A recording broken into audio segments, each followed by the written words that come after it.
আমরা ঠান্ডা মাথায় ভাবি না, ঠান্ডা মাথায় ভাবতে হবে, ধৈর্যশীল হতে হবে। ইন্নামাস সাবরু ইনদা সাদামাতিল উলা। বিষ্ণু বলেছেন, বিপদের প্রথম ধাক্কায় যে সবর ধারণ করতে পারে সেই তো সবুর।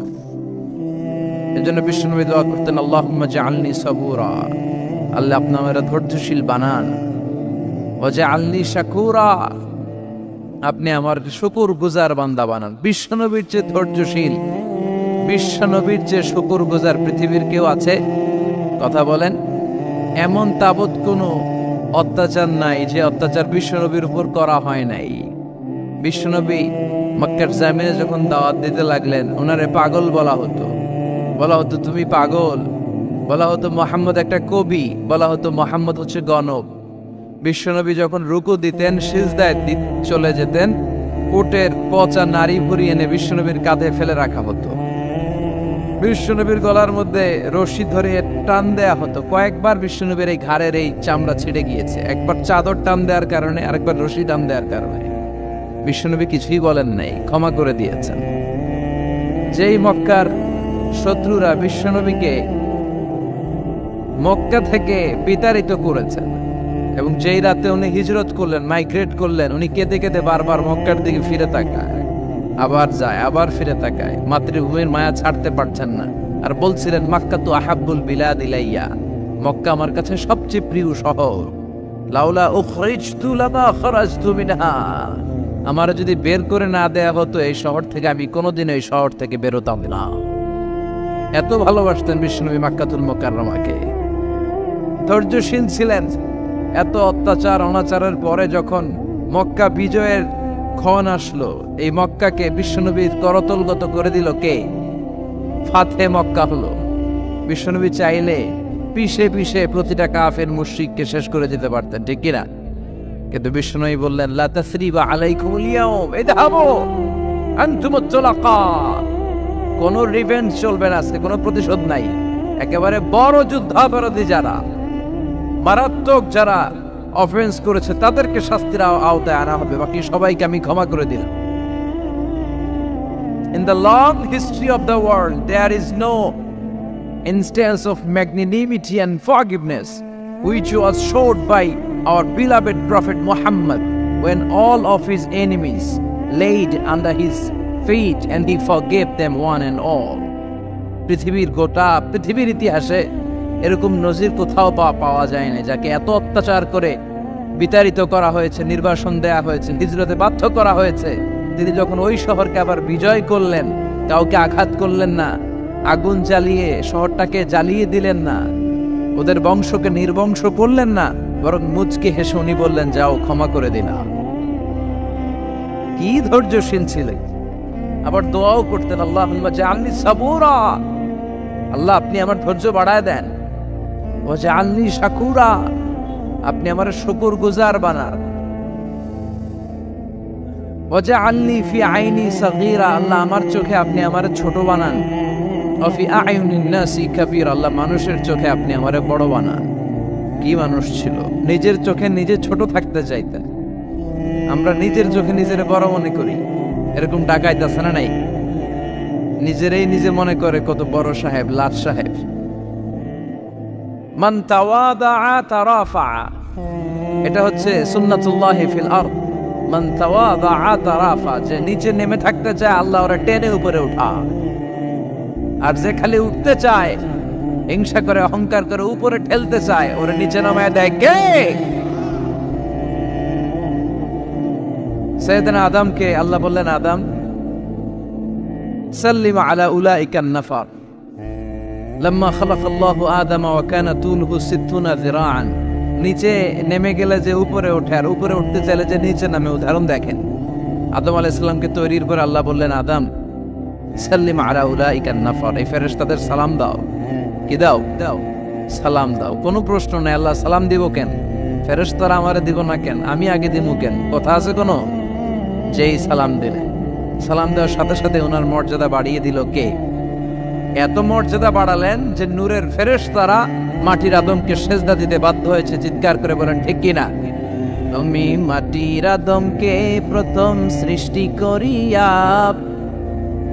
ঘোষণা করিয়া দিলে শ্রেষ্ঠ বলিয়া, তাই তো নূরের ফেরেশতা করে আদমকে সেজদা, সবার চেয়ে সম্মান দিলে মাটির আদমকে।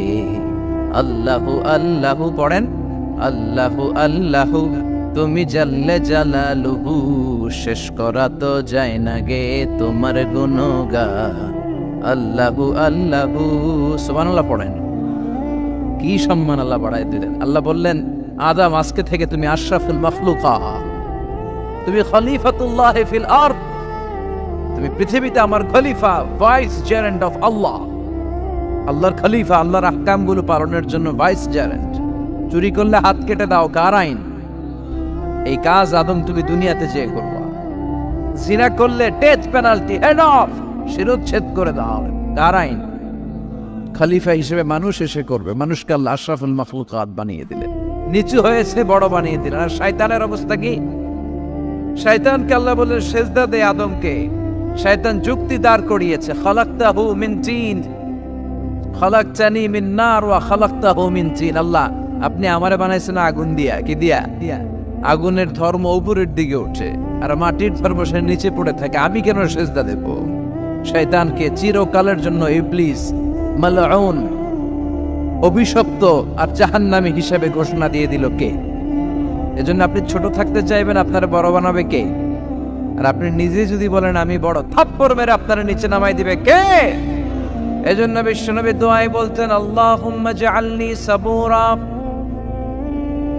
ওয়াজআলনি শাকুরা ওয়াজআলনি ফি আইনি সাগীরা ওয়া ফি আয়ুনিন নাসি কাবীরা। ও আল্লাহ, আপনি আমারে ধৈর্যশীল বানান, আপনি আমারে শুকরগুজার বান্দা বানান, আমার চোখে আমারে আপনি ছোট বানান, মানুষের চোখে আপনি আমারে বড় বানান। সুবহানাল্লাহ পড়েন।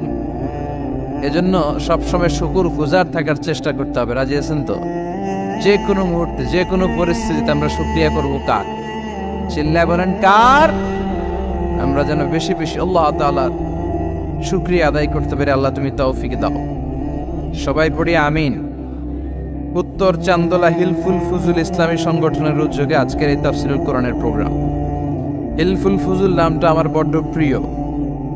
বিশ্বনবী যখন 15 কিংবা 20 বয়স, কোনো বর্ণনায় এসেছে 15, কোনো বর্ণনায় 20, তখন তিনি একটা ছাত্র সংগঠন করেছিলেন, ইয়াং স্টারদের একটা অর্গানাইজেশন করেছিলেন।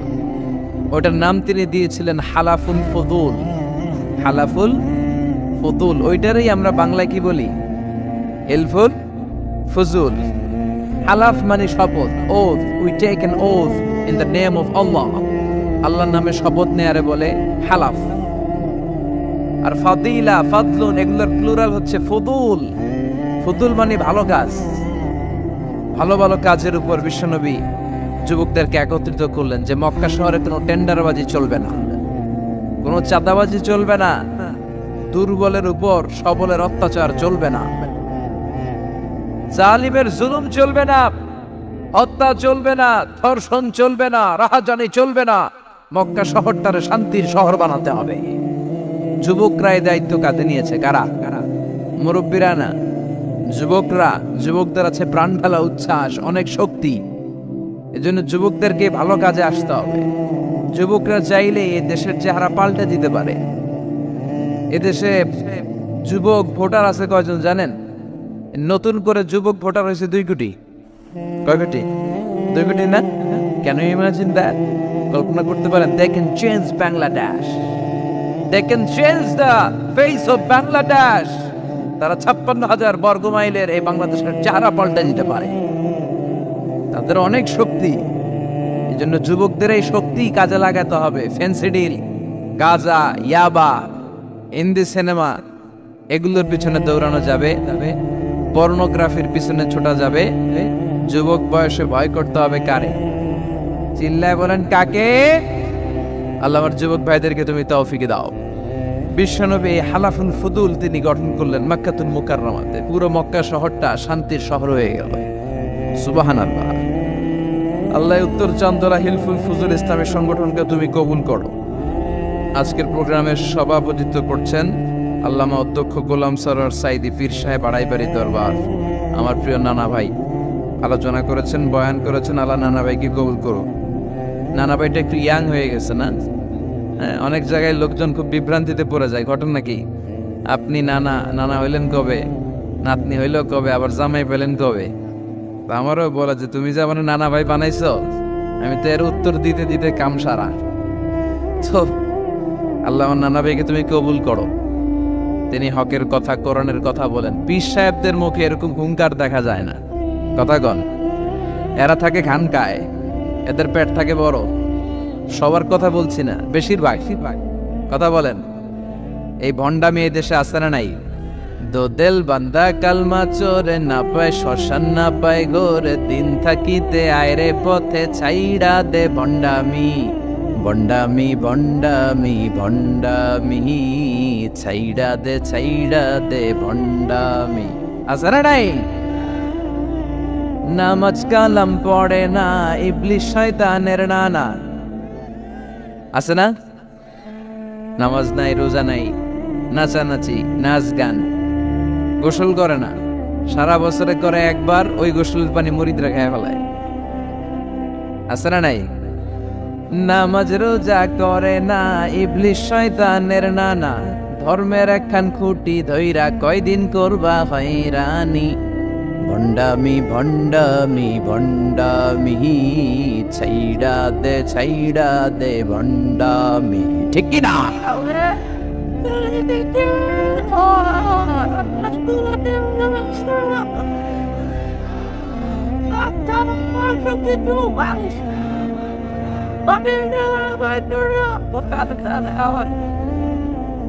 ভণ্ড পীর ও পীর, আমার নানা ভাইও পীর।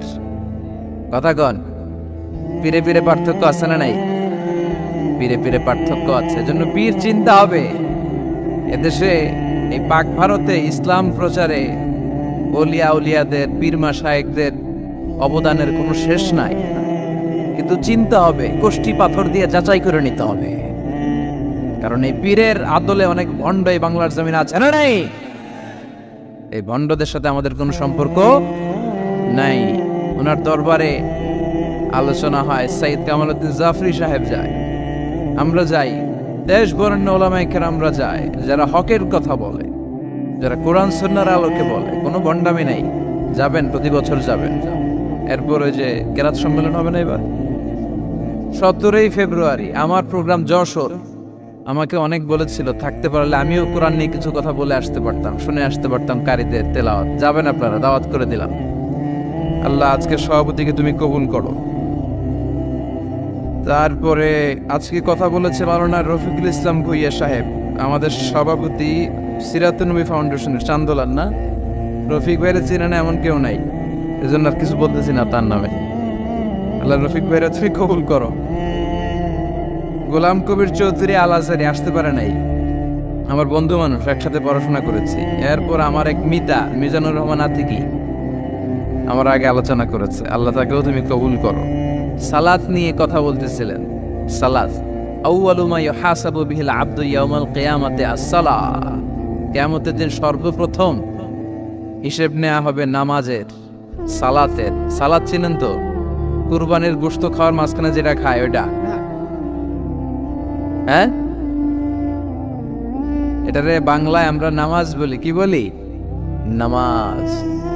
বিশ্বনবী ইন্তেকাল করবেন, রূহ বের হয়ে যাচ্ছে, 2-3টা শব্দ বললেন, এর মধ্যে একটা ছিল সালাত। আর সালাত, উম্মতেরা নামাজ, নামাজ, নামাজ ছেড়ে দিও না। ওয়া মালাকাত আইমানুকুম।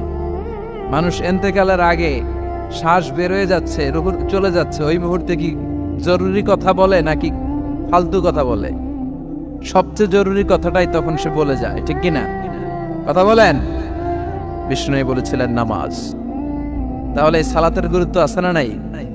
সর্বপ্রথম এই সালাতের ব্যাপারে in the day of judgement আমাদেরকে প্রশ্ন করবে কে? সালাত কায়েম করো, সালাত কায়েম করো, হবে সম্মানী তুমি, হবে জান্নাতি তুমি, হবে সম্মানী তুমি, হবে জান্নাতি তুমি। দিবে কাল হাসরে শীতল ছায়া হারশে আজিম, রব্বিয়াল আলা রব্বিয়াল আযীম। রাব্বিয়াল আলা রাব্বিয়াল আযীম সুবহানাল্লাহ পড়ে। এজন্য নামাজ নামাজ এই নামাজ যাতে মিস হয়ে না যায়। সব মিস হতে পারে, নামাজ মিস হতে পারে না। আল্লাহ তুমি বুঝার তৌফিক দান করো। সাইয়েদনা মুসা আলাইহিস সালাম অত্যন্ত রাগী ছিলেন। উনি একবার এক থাপ্পড় মেরে ফেরাউনের বাবুর্চিকে দুনিয়া থেকে বিদায় করে দিয়েছেন। আরেক থাপ্পড় মেরে সাইয়েদনা মালাকুল মাউতের চোখ বন্ধ করে দিয়েছিলেন। উনি রেগে গেলে ওনার মাথার চুলগুলো ওনার টুপি ভেদ করে উপরের দিকে এরকম খাড়া হয়ে দাঁড়িয়ে যেত। মাঝে মাঝে এরকম শক্ত লোকের দরকার আছে না? নাই। কয়েকটা ক্যারেক্টার আছে, যেমন সাইয়েদনা ওমর ফারুক, সাইয়েদনা মুসা আলাইহিস সালাম, ওনাদের মুখের চেয়ে লাঠি চলতো বেশি। মাঝে মাঝে লাঠি চালানোরও দরকার আছে না? নাই। আদবের লাঠি সবসময় মাথায় তুলে রাখলে চলবে না। ওমরে ফারুকের এমন হাইবাত ছিল, বিষ্ণুনবীর স্ত্রীরাও ওমরে ফারুককে ভয় পেত, মুনাফিকরা ওমরে ফারুককে ভয় পেত, এমনকি শয়তানও ওমরে ফারুককে ভয় পেত। বিষ্ণু বলতেন, ইয়া ওমর মা সালাকা শাইতানু সালিকান ফাজ্জান ইল্লা সালাকা ফাজ্জান গায়রা ফাজ্জি। ওমর, শয়তান যদি তোমারে কোনো রাস্তা দিয়ে হাঁটতে দেখে, শয়তান ওই রাস্তা রেখে দিয়ে অন্য রাস্তা দিয়ে হাঁটে। সুবহানাল্লাহ। রাস্তে বলেন, প্রভু তুমি বলেছ রাসূল দেবে না, বলনি দেবে না ওমর, বলনি দেবে না হামজা তারি, খালিদ বিজয়ী সমর। প্রভু তুমি বলেছ রাসূল দেবে না, বলনি দেবে না ওমর, বলনি দেবে না হামজা তারি, খালিদ বিজয়ী সমর। প্রভু তুমি বলেছ রাসূল দেবে না। আল্লাহু আকবার পড়েন। কি ওমরে ফারুক, মুনাফিকরা ভয় পাইত, বিশ্বনবীর স্ত্রীরা ওনারা দেখে ভয় পেতেন, শয়তানও ভয় পেত। ওমরে ফারুকের অভ্যাস ছিল মুখের আগে লাঠি চলতো বেশি। সুবহানাল্লাহ পড়েন। আমরা যারা ইমাম সাহেব, তারা একামত হলে কেবলামুখী হয়ে দাঁড়ায় থাকি না? একামত চলতেছে, ইমাম সাহেব কোন দিকে দাঁড়ায় থাকে? কেবলামুখী। ওমরে ফারুক মুসল্লিদের দিকে হয়ে দাঁড়ায় থাকতেন, আর হাতে থাকতো একটা লাঠি। কি থাকতো? কাতার কে বাঁকা করতেন, পিঠায় সোজা করে দিতেন, এই সোজা করো, ইস্তাউ আকিমু সুফুফাকুম ওয়া'তাদিলু। এই ছিলেন ওমর। এজন্য বিশ্বনবী বলতেন, আশাদ্দুহুম ফি আমরিল্লাহি ওমর। আল্লাহর দ্বীনকে আল্লাহর জমিনে বাস্তবায়নের জন্য সবচেয়ে কঠোর সাহাবী হচ্ছে ওমর। সবাই আবু বকরের মতো হলে চলবে। আরহামু উম্মতি আলা উম্মতি আবু বকর। আমার উম্মতের মধ্যে সবচেয়ে রহম দিলের সাহাবী হচ্ছেন আবু বকর। সাইয়েদনা আবু বকরের দিলটা, হৃদয়টা এত নরম ছিল, উনি যখন নামাজে দাঁড়াতেন, উনি কান্নার কারণে তেলাওয়াতের আওয়াজ পিছনে মুসল্লিরা শুনতে পেত না। রজুলুন আসিফ, কোমল হৃদয়ের মানুষ, এত ভদ্র হৃদয়ের মানুষ, এত প্রিয় ছিলেন আল্লাহ তাআলার কাছে। বিশ্বনবী মেরাজ থেকে যখন আসলেন,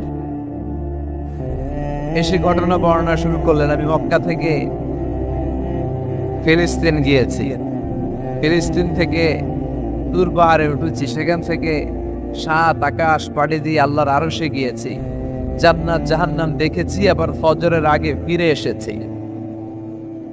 আবু জাহেল, উতবা, সাইবা, ওয়ালিদ ইবনে মুগিরা জানতে, ওরা কয় এতদিনে একটা পাইছি, একটা ইস্যু পাইছি, এই ইস্যু দিয়া মুহাম্মাদের বিরুদ্ধে যত বদনাম রটানো যায় আমরা রটাবো।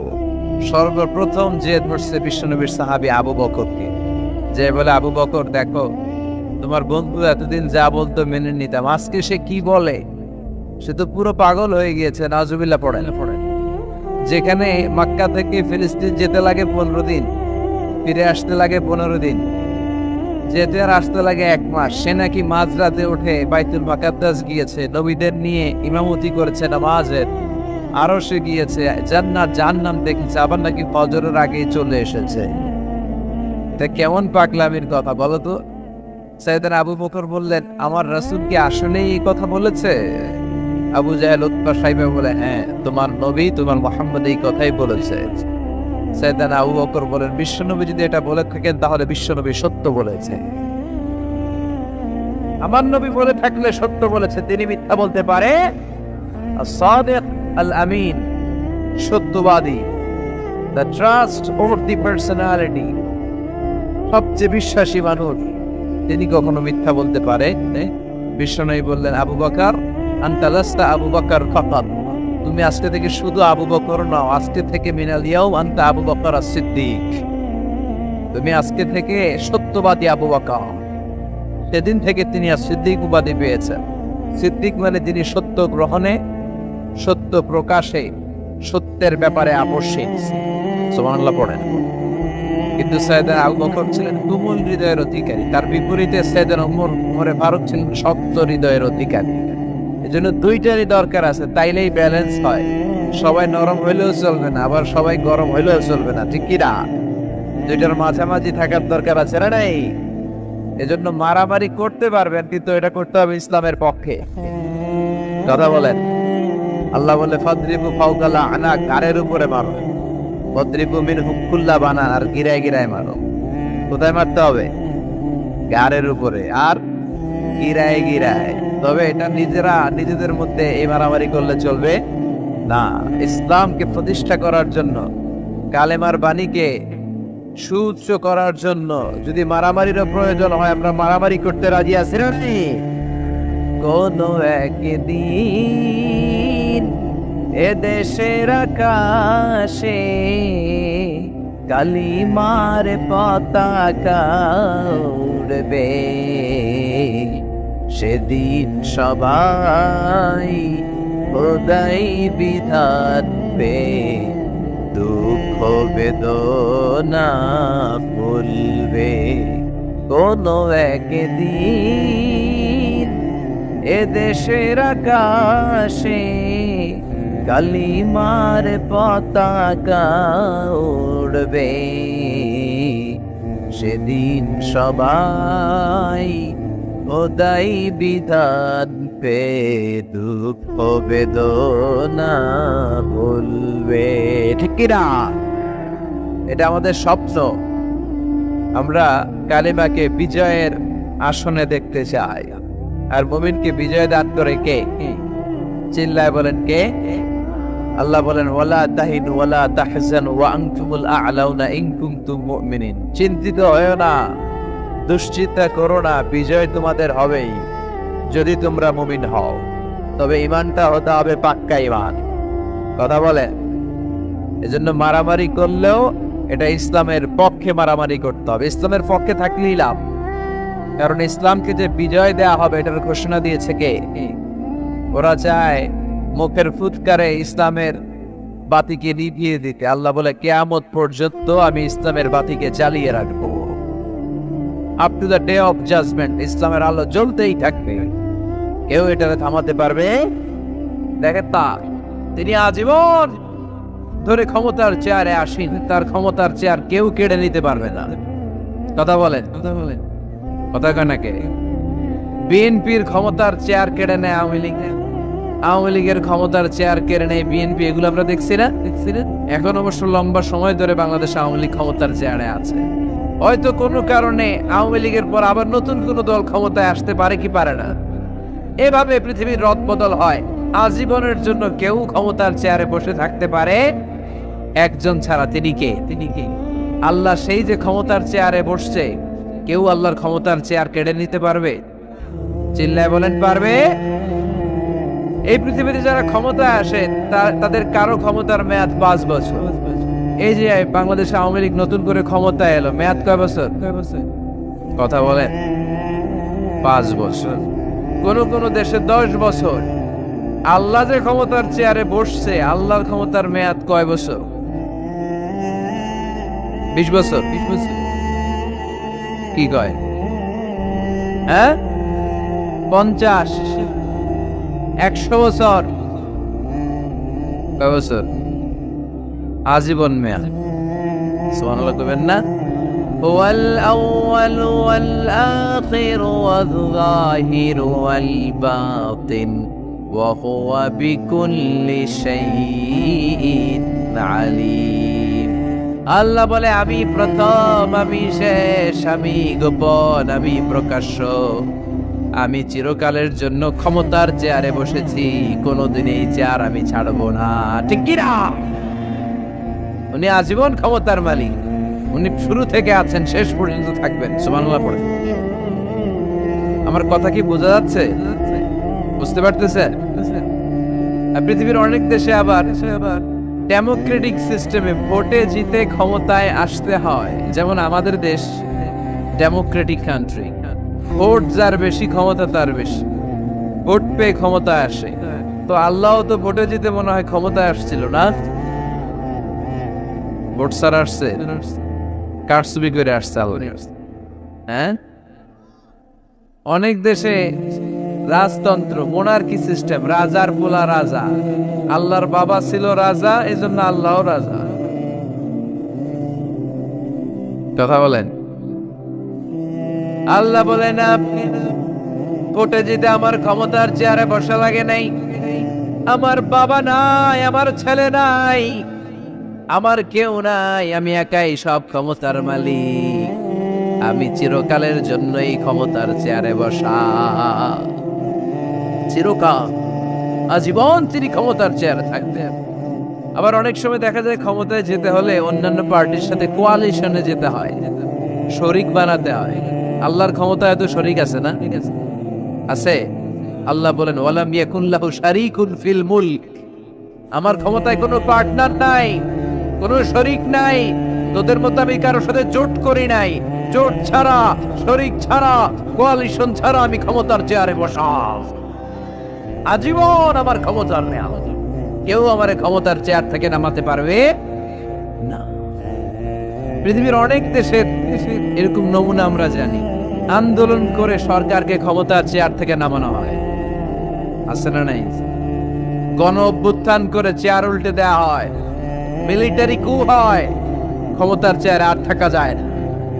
তো আমরাও যদি সবাই মিলে একটা আন্দোলনে নামি, তাহলে আল্লাহর ক্ষমতা শেষ। কি বলেন? আমরা 700 কোটি মানুষ, আমাদের সাথে পারবে আল্লাহ? 700 কোটি মানুষ আন্দোলন করলেও আল্লাহরে নামাতে পারবে না? বুঝে শুনে উত্তর দিয়ে। 700 কোটি কিন্তু পারবে? পারবে? আচ্ছা, জিন জাতিরা যদি বলে, জিনেরা তো আমাদের চেয়ে পাওয়ারফুল, তারা যদি বলে ও মানব জাতি, আমরাও তোদের সাথে আছি, আল্লাহরে মানি না, মানুষ জিন ভাই ভাই, আল্লাহর আর রক্ষা নাই, তাহলে আল্লাহর ক্ষমতা শেষ? তাও না। কি বলে, এগুলো বলে কি? আচ্ছা, ফেরেশতারাও যদি বলে যে আমরাও আল্লাহর আর মানছি না, আমরা জিনেরা মানুষেরা 3 দলীয় জোট,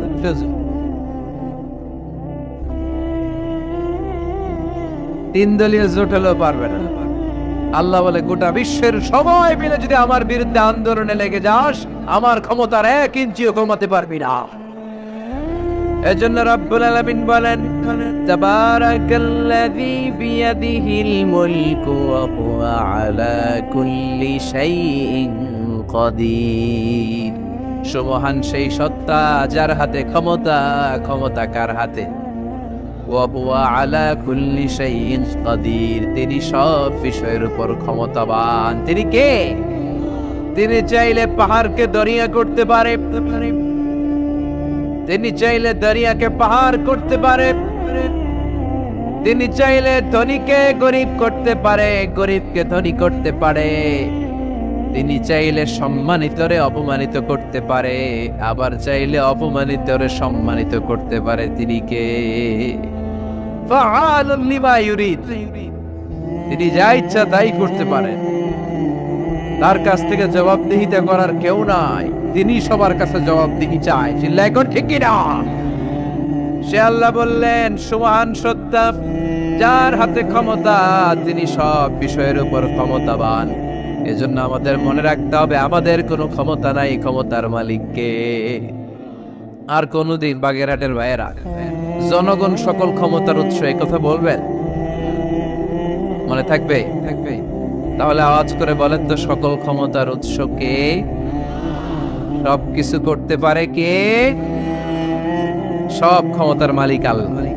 অনেক কথা আল্লাহ 30 আয়াতে বললেন, কয়টা বলবো? কিছু দূর যে আল্লাহ বলা শুরু করলেন ওয়ালাকাদ যায়্যানাস সামাআদ দুনিয়া বিমাসাবিহা ওয়া জাআলনাহা হুজুমাল লিশায়াতিন। সুবহানাল্লাহ পড়েন।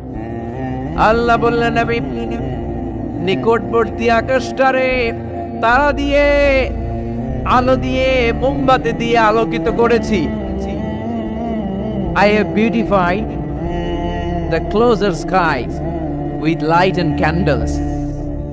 আমি তারা দিয়ে নিচের আকাশটাকে সুশোভিত করেছি। তারা দিয়ে আমাদের আকাশটারে, মহাশূন্যটারে সুশোভিত করেছে কে? তারা চেনেন? চেনেন? চেনেন না? খালি আকাশের দিকে রাতে তাকালে কি দেখা যায়? তারা। রাতের বেলা তারার মেলা। এখন তো লাইটিং ফাইটিং এর যুগ, তারা চেনা যায় না। আগের লোকেরা তারা না দেখে কিছু করতে পারতো না। আগের মুরব্বীরা তারা দেখলেই বুঝতো কয়টা বাজে, ঘড়ি লাগতো না। আগের নাবিকেরা তারা দেখে তারা রাত কয়টা বাজে নির্ধারণ করে ফেলতো। সুবহানাল্লাহ পড়েন। কত ধরনের তারা আছে। শুক তারা নাম শুনছেন? ধ্রুব তারা শুনেছেন?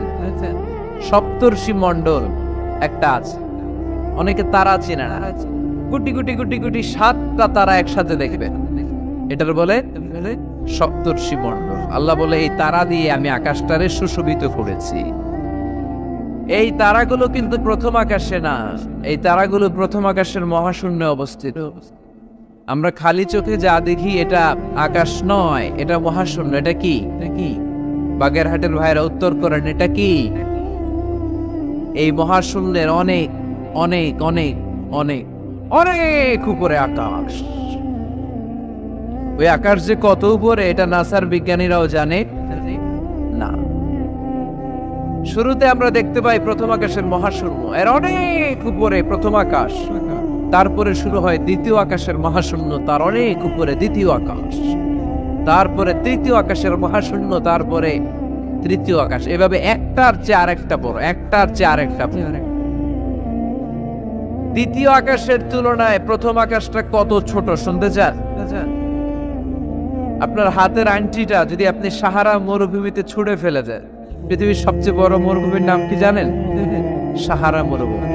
সাহারা মরুভূমিতে আপনার হাতের আংটি ছুঁড়ে ফেলে দিলে পুরো মরুভূমির তুলনায় আপনার হাতের আংটি যত ছোট, আল্লাহর দ্বিতীয় আকাশের তুলনায় আল্লাহর প্রথম আকাশটা ঠিক তত ছোট। একটার চেয়ে একটা বড়। তারপর আমরা নিজের বড় বড় করে দাবি করি। এই যে আজকের প্যান্ডেলে এত মানুষের সমারোহ হয়েছে, তাকালে মনে হয় না যে কত বিশাল জায়গা? কথা বলেন, বিশাল মনে হয় না? পিল জঙ্গ, এইটারে যদি এত বড় মনে হয় তাহলে পিল জঙ্গটা কত বড়? হ্যাঁ, আরো বড়। এইটার চেয়ে নিশ্চয়ই বাগেরহাট বড়। কথা কয় না? বাগেরহাটের চেয়ে নিশ্চয়ই পুরো বাংলাদেশটা বড়। বাগেরহাট বলে 64 জেলার এক জেলা। 64টা জেলা মিলে সুজলা সুফলা আমাদের এই বাংলাদেশ। বাংলাদেশ হচ্ছে পৃথিবীর সবচাইতে বড় দেশ। হ্যাঁ, এরা দেখি আমার সব কথার সাথে খালি দ্বিমত করে। বাংলাদেশ সবচেয়ে বড় দেশ না? কত ছোট জানেন? মানচিত্রে বাংলাদেশ লেখার জায়গাটাও আমরা পাই না। বাংলাদেশ এটা লিখতে গেলে BAN পরে ইন্ডিয়ার উপরে, GLA পরে বাংলাদেশের উপরে, আবার DESH পরে আবার ইন্ডিয়ার উপরে। আমাদের বাংলাদেশটা এত ছোট, বাংলাদেশ লেখার জায়গাটাও মানচিত্রে আমাদের জন্য না। এত ছোট দেশ, এত ছোট। ইন্ডিয়া প্রায় 20-25 গুণ বড় আমাদের চেয়ে। আমেরিকা, কানাডা শতগুণ বড়। রাশিয়া একটা দেশ আছে কয়েকশো গুণ বড়। এরকম 200টা বিশাল দেশ মিলে পৃথিবী, 200টা দেশ মিলে পৃথিবীর 30 ভাগ, বাকি 70 ভাগ শুধু পানি। বাকি 70 ভাগ কি? স্থল আর জল মিলে আমাদের পৃথিবী। তাহলে আজকের এই প্যান্ডেলের জায়গার তুলনায় পুরো পৃথিবীটা কত বড়? সুবহানাল্লাহ কইতে পারলেন না? তাহলে এই পৃথিবীটা আমাদের কাছে এখন পর্যন্ত যেটা আমরা আলোচনা করলাম বোঝা গেল অনেক বড়, এত বড় পৃথিবী। কিন্তু আমরা শুনতে পাই যে সূর্যটা আমরা দেখতে পাই দিনের বেলা, ওই সূর্যটা নাকি এই বিশাল পৃথিবীর চেয়ে 13 লক্ষ গুণ বড়। চিন্তা করতে পারেন? খালি তো মাথা নাড়াইতেছেন। আসলে কি আমরা চিন্তা করতে পারি? 13 লক্ষটা পৃথিবী সূর্যের মধ্যে রেখে দেওয়ার জায়গা করে দিয়েছে কে?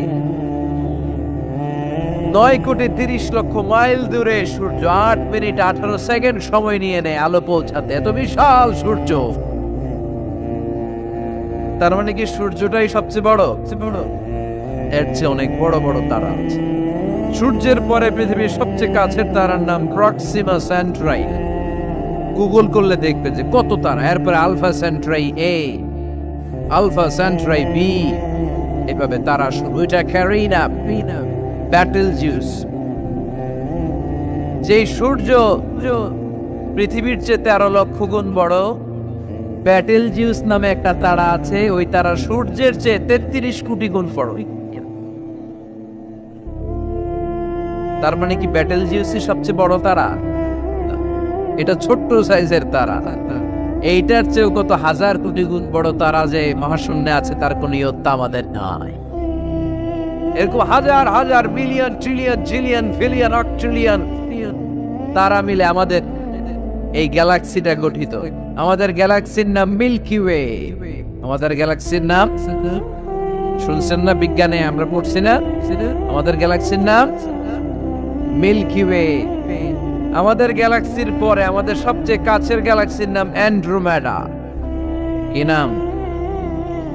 আমাদের গ্যালাক্সি থেকে অ্যান্ড্রোমেডাতে পৌঁছতে 2.5 মিলিয়ন লাইট ইয়ার লেগে যাবে যদি লাইটের গতিতে আমরা ছুটি।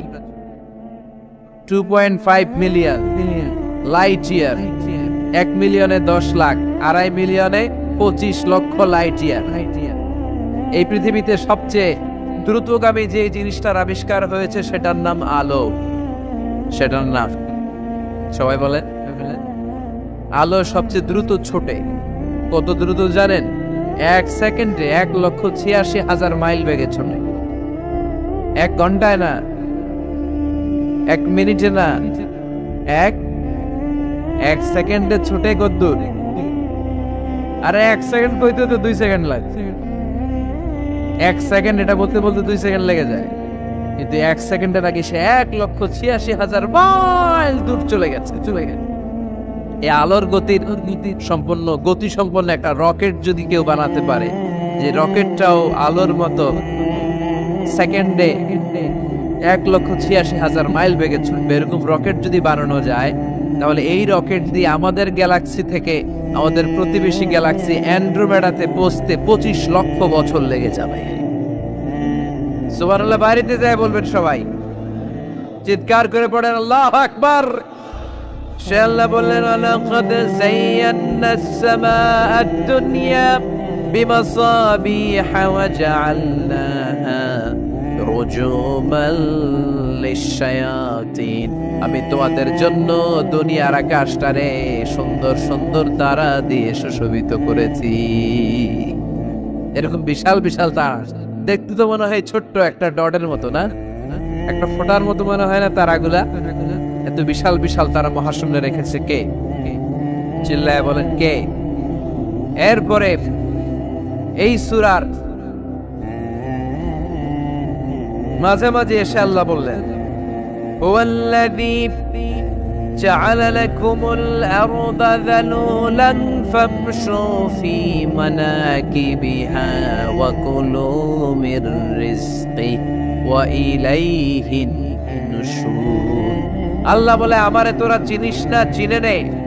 আমি হলাম এমন সত্তা, আমি তোমাদের জন্য জমিনটারে সমতল বানিয়ে দিয়েছি, তাই যেখানে মন চায় তোমরা সুন্দর করে হেঁটে হেঁটে যেতে পারো। তার মানে এই নয় যেখানে খুশি সেখানে যাবা, শেষকালে আমার দিকে ফিরে আসতে হবে, ঠিক কি না? মিনহা خلقناكم وفيها نعيدكم ومنها نخرجكم تارة أخرى। মাটি থেকে বানালাম, মাটির কবরে পাঠালাম, আবার মাটির কবর থেকে আমাদেরকে উঠায়া দিবে কে? আল্লাহ বললেন যালুলান, আমি জমিনকে বানিয়েছি সমতল। আরেক আয়াতে বললেন হুয়াল্লাযী জাআলা লাকুমুল আরদা ফিরাশা, আমি জমিনকে বানিয়েছি বিছানা।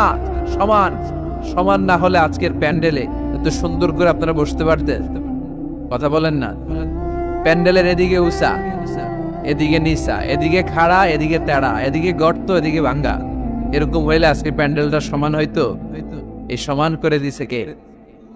আমরা যখন বিমানে চড়ি, বিমানের জানলা দিয়ে নিচে তাকালে দেখা যায় আল্লাহ কেমন মনে হয় যে সবুজ কার্পেট বিছাই দিচ্ছে। সুবহানাল্লাহ কইতে পারলেন না? আবার আল্লাহ বলে সবুজ কার্পেট দেখে মনে করো না যে তোমরা বেঁচে গেলা, এই সবুজ কার্পেটের ভেতরে আগুন আছে না নাই? আমরা যে পৃথিবীর উপরে লাঙ্গল দিয়ে হাল চাষ করি, গাছ লাগাই, হেঁটে চলি, এই মাটিটার নিচে আগুন আছে। কি আছে? বিশ্বাস হয় নাকি আজগুবি কথা লাগে? রূপ কথা মনে হয় না? এই পৃথিবীর মাঝখানে আছে আগুন, জ্বলন্ত আগুন। আল্লাহ কোরআনে কসম কেটেছেন, ওয়াল বাহরিল মাসজুদ, ফুটন্ত টকবগে সাগরের পানির কসম। আমেরিকান নেভাল একাডেমির সায়েন্টিস্টরা তারা হিসাব মিলাতে পারে না, সাগরের পানি দেখি ঠান্ডা, কিন্তু আল্লাহ কয় ফুটন্ত টকবগে সাগরের পানির কসম। এই গরম আল্লাহ পাইলো কই? তারা ভাবলো নিশ্চয়ই ভিতরে গরম আছে, নাইলে গরম আসলো কোত্থেকে? দেখি তো কোরআনের কথা সত্য কিনা। তারা সবসময় কৌতূহলী, এই কৌতূহলই তাদেরকে মহাবিশ্বের সুপার পাওয়ারের আসনে আসীন করেছে। আমাদের কোনো কৌতূহল নাই, আমগো আছে ফতুয়াবাজি। তথাগত আমি তবলিগ, বাকি সব কাফের।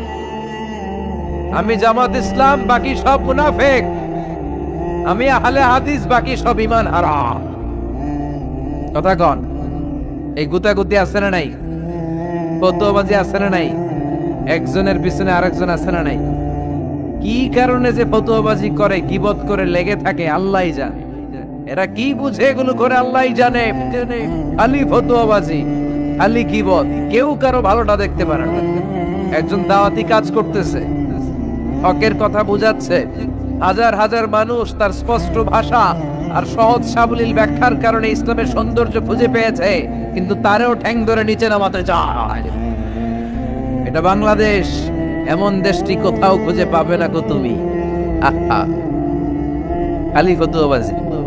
একজন বলছিল বাংলাদেশের জাতীয় খেলা হাডুডু কেন? আরেকজন কয়ের কারণ বাংলাদেশে কেউ কারো ভালোটা সহ্য করতে পারে না। একটা উপরে উঠতে ছেলে সাইডটায় ধরে ঠ্যাং ধরে টেনে নামায়। হাডুডু খেলা দেখছেন? একটা সামনে গেলে সবাইকে কাবাডি কাবাডি কাবাডি কাবাডি করে ঠ্যাং ধরে, খালি খালি বাগেরহাটে কাবাডি নাই মনে হয়, দেখছেন কিরকম খেলে? একজন সামনে গেলে সবাই ঠ্যাং ধরে নিচে নামে। এটা এই দেশের জাতীয় খেলা। এদেশে কেউ ভালো পথে হাঁটতে চাইলে, উপরে উঠতে চাইলে, কল্যাণের পথে আগাতে চাইলে তার বিরোধী শক্তিরাও ঠ্যাং ধরে নিচে নামাবে। কেউ কারো ভালোটা সহ্য করতে পারে? আর ফতুয়াবাজি, তুই কাফের, তুই মুনাফিক, তুই মুশরিক, তোর দাদা কাফের, তোর শ্বশুর কাফের, তোর বেয়াই কাফের। ওই কাফের বেয়াই মারা গেলে ওরে যেখানে কবর দেয়া হবে, ওই কবরের উপরে যে ঘাস উঠবে, ওই ঘাস যে গরু খাবে, ওই গরুর যে দুধ খাবে, ও কাফের। কথা কন, খালি ফতুয়াবাজি। এই ফতুয়াবাজি থেকে আল্লাহ তুমি আমাদেরকে বাঁচাও। আমরা যেন হৃদয়টা প্রশস্ত করে একে অপরকে মুসলিম ভাই মনে করে বুকে টানতে পারে। আমরা খালি পিছাই, সর। বিশ্বনবী আসছে কাছে টানার জন্য, আমরা খালি পিছাই, খালি অন্যের দোষ খুঁজি। নিজের মধ্যে যে কত দোষ, নিজের মধ্যে দোষের শেষ নাই, ওইদিকে কোনো চিন্তা নাই। তো মক্কায় সবচেয়ে বড় কুস্তিগিরের নাম ছিল রুকানা। কি নাম? সাহাবারা বিশ্বনবীকে কখনো রুকানার কাছে যেতে দিত না।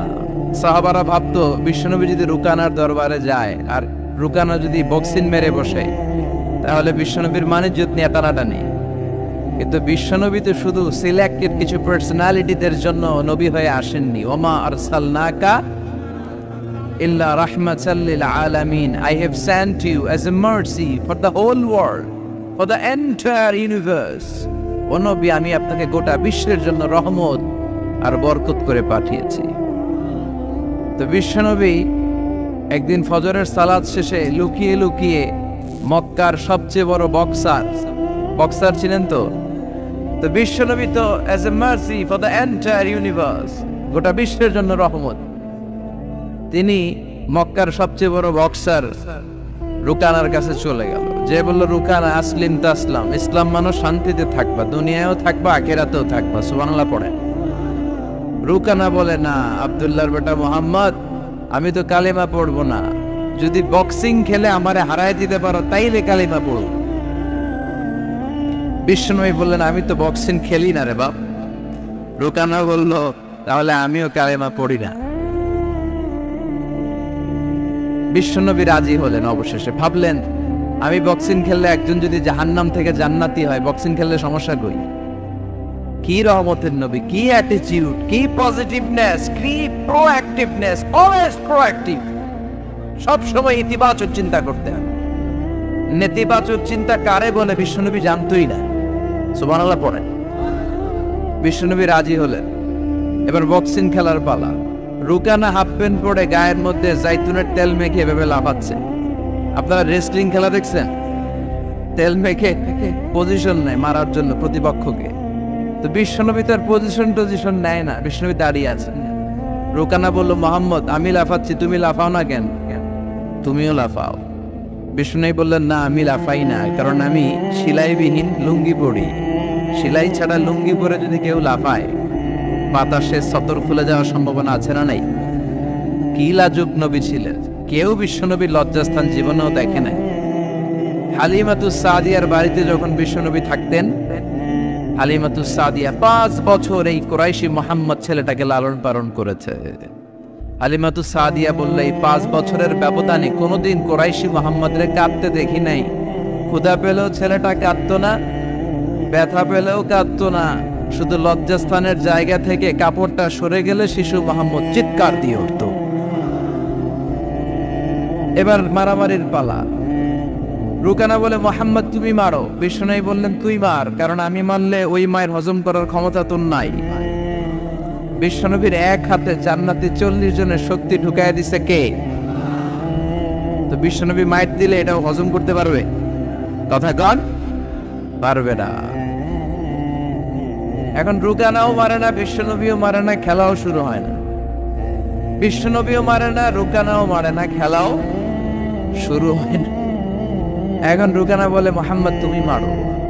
বিশ্বনবী মারে নাই, কিন্তু বিশ্বনবী ওনার টান হাত মোবারক, কি নরম হাত, সফটার দেন সিল্ক, সিল্কের চেয়ে নরম ছিল।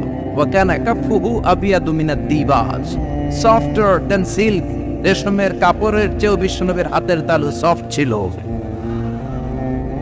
এই হাতটা দিয়ে বিশ্বনবী রুকানার ডান কাঁধে এভাবে টাচ করলেন, মারে নাই, খালি বলছে, রুকানা এত লাফাস কেন? টাচ করার সাথে সাথে রুকানা বেহুশ হয়ে জমিনে পড়ে যায়। সবাই তো অবাক, ঘটনা কি? ঘটনা কি? কি মিরাকেল, কি অলৌকিকত্ব! পানি ঢেলে রুকানারে হুঁশ ফিরানো হয়েছে। সবাই বলে, রুকানা তুই তো অনেক বড় পালোয়ান, আব্দুল্লাহর বেটা মোহাম্মদ ঘুষিও দিল না, লাথিও মারল না, বেহুশ হইলি কেন? রুকানা বলে, আরে তোরা তো দেখোস নাই, তোরা দেখে